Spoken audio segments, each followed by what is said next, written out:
के हमले और अमरनाथ यात्रा की सुरक्षा को लेकर केंद्रीय गृह मंत्रालय में उच्च स्तरीय बैठक हुई। केंद्रीय गृह मंत्री अमित शाह ने इसकी अगुवाई की। बैठक में LG Jammu Kashmir, NSA Ajit Doval, CRPF DG, गृह सचिव अजय भल्ला, जम्मू कश्मीर के मुख्य सचिव अटल डुल्लू समेत कई अधिकारी मौजूद रहे। बैठक में पिछले कुछ दिनों में जम्मू क्षेत्र में आतंकी घटनाओं में आई तेजी और इससे निपटने को लेकर चर्चा की गई।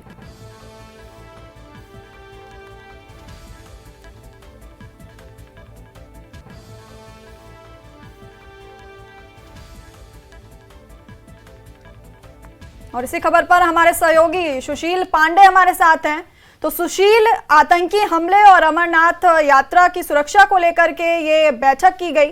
तो क्या कुछ इस बैठक में डिस्कस हुआ, क्या कुछ निकल करके सामने आया? जी देखिए, साफ तौर से जो बैठक है वो फिलहाल अभी चल रही है। ये माना जा रहा है कि 2 चरणों में ये पूरी बैठक होगी, जिसमें पहले चरण में जम्मू कश्मीर में हुई आतंकी हमले को लेकर और वहाँ पर किस तरह से जो आतंकी हमले हो रहे हैं उनको किस तरह से न्यूट्रलाइज किया जाए, उस पर किस तरह से लगाम लगाया जाए, उसमें तमाम जो उच्च स्तरीय अधिकारी हैं, जिसमें एनएसए चीफ अजीत डोभाल भी शामिल हैं, रॉ चीफ बैठे हैं, आर्मी चीफ है, ये तमाम जो लोग हैं वो फिलहाल बैठकर उन्होंने एक प्रेजेंटेशन दिया है कि आने वाले दिनों में जम्मू कश्मीर के कुछ जो फिलहाल संवेदनशील और अति संवेदनशील इलाके हैं वहाँ पर किस तरह से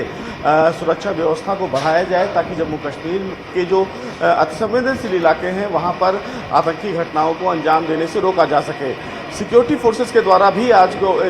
अमित शाह को ये जानकारी दी गई है और तमाम चीज़ें ब्रीफ की जा रही हैं। और सबसे महत्वपूर्ण बात इस मामले में ये है कि आने वाले दिनों में जो फिलहाल अमरनाथ की यात्रा है, जो श्राइन बोर्ड पर वहाँ पर तैयारियाँ हैं और जो तमाम श्रद्धालु आने वाले दिनों में अमरनाथ यात्रा पर जाएंगे, उनकी सुरक्षा को लेकर किस प्रकार से कदम उठाया जाए। और सबसे महत्वपूर्ण बात इस मामले में ये भी देखना होगा कि आने वाले दिनों में अमरनाथ यात्रा पर लगाम लगाने के लिए जो फिलहाल ये माना जा रहा है कि दहशतगर्द आने वाले दिनों में अमरनाथ यात्रा पर अटैक कर सकते हैं, तो उस पर लगाम लगाने के लिए एक बड़ी बैठक है। और उस बैठक में कहीं ना कहीं अमरनाथ यात्रा को लेकर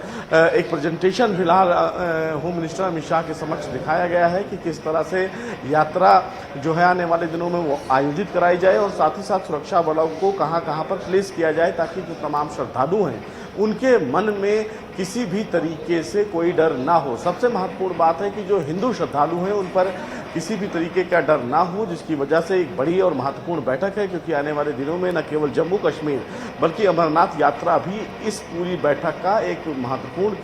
केंद्र बिंदु रहा है। और उसी लिए प्रधानमंत्री नरेंद्र मोदी ने खुद अमित शाह से बातचीत की है, जिसमें गृह मंत्री ने खुद उन्हें ब्रीफ किया है कि किस तरह से तमाम चीज़ें होंगी आने वाले दिनों में। जिस तरह हमने देखा कि जम्मू कश्मीर के कुछ इलाकों में आतंकी घटनाएं हुई, उसमें कई जो जवान हैं वो शहीद हुए और उसके बाद कहीं ना कहीं गृह मंत्रालय हरकत में है और साफ तौर से आने वाले दिनों में जो कहीं ना कहीं आतंकवादियों और दहशतगर्दों पर लगाम लगाने की और सुरक्षा बलों को और सशक्त और मजबूत बनाने की दिशा में आगे बढ़ रहा है। और ये बैठक उसी की दिशा में एक उठाया हुआ बड़ा कदम है। हालांकि तमाम जो सिक्योरिटी चीफ हैं उनकी तरफ से तमाम चीज़ें जानकारी दी गई हैं। आईबी के जो डीजी हैं वो खुद इस बैठक में मौजूद हैं और उन्होंने बताया है कि किस तरह से उन्होंने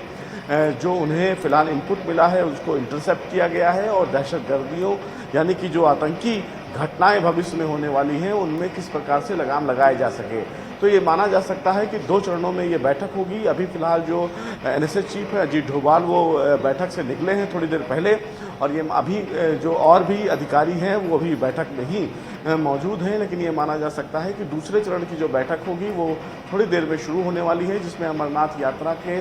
तमाम पहलुओं पर चर्चा की जाएगी। जी सुशील, और बीते कई दिनों से आतंकी हमले जिस तरह से बढ़ गए हैं तो अब देखना होगा कि क्या कुछ इस बैठक से निकल के सामने आता है। तो आपका बहुत बहुत शुक्रिया इस खबर पे हमें ये तमाम जानकारी